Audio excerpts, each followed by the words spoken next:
Acts 14.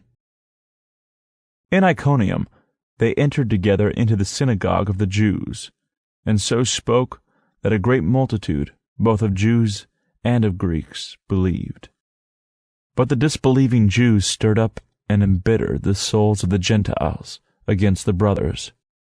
Therefore they stayed there a long time, speaking boldly in the Lord, who testified to the word of his grace, granting signs and wonders to be done by their hands.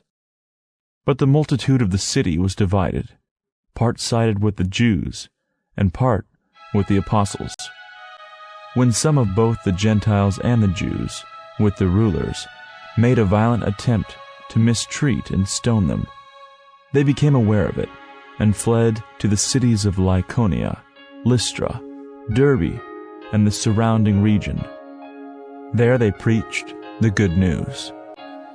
At Lystra, a certain man sat, impotent in his feet, a cripple from his mother's womb, who never had walked. He was listening to Paul speaking, who, fastening eyes on him, and seeing that he had faith to be made whole, said with a loud voice, "Stand upright on your feet." He leaped up and walked. When the multitude saw what Paul had done, they lifted up their voice, saying in the language of Lycaonia, "The gods have come down to us in the likeness of men." They called Barnabas Jupiter, and Paul Mercury, because he was the chief speaker. The priest of Jupiter, whose temple was in front of their city, brought oxen and garlands to the gates, and would have made a sacrifice along with the multitudes. But when the apostles, Barnabas and Paul, heard of it, they tore their clothes and sprang into the multitude, crying out, "Men, why are you doing these things? We also are men of like passions with you, and bring you good news that you should turn from these vain things to the living God, who made the sky and the earth and the sea and all that is in them, who in the generations gone by allowed all the nations to walk in their own ways. Yet he didn't leave himself without witness, in that he did good and gave you rains from the sky and fruitful seasons, filling our hearts with food and gladness." Even saying these things, they hardly stopped the multitudes from making a sacrifice to them. But some Jews from Antioch and Iconium came there, and having persuaded the multitudes, they stoned Paul and dragged him out of the city, supposing that he was dead. But as the disciples stood around him, he rose up and entered into the city.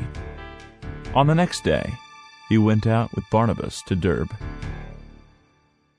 When they had preached the good news to that city, and had made many disciples, they returned to Lystra, Iconium, and Antioch, confirming the souls of the disciples, exhorting them to continue in the faith, and that through many afflictions we must enter into the kingdom of God. When they had appointed elders for them in every assembly, and had prayed with fasting, they commended them to the Lord, on whom they had believed. They passed through Pisidia, and came to Pamphylia. When they had spoken the word in Perga, they went down to Italia. From there they sailed to Antioch, from where they had been committed to the grace of God for the work which they had fulfilled. When they had arrived, and had gathered the assembly together, they reported all the things that God had done with them, and that he had opened a door of faith to the nations. They stayed there with the disciples for a long time,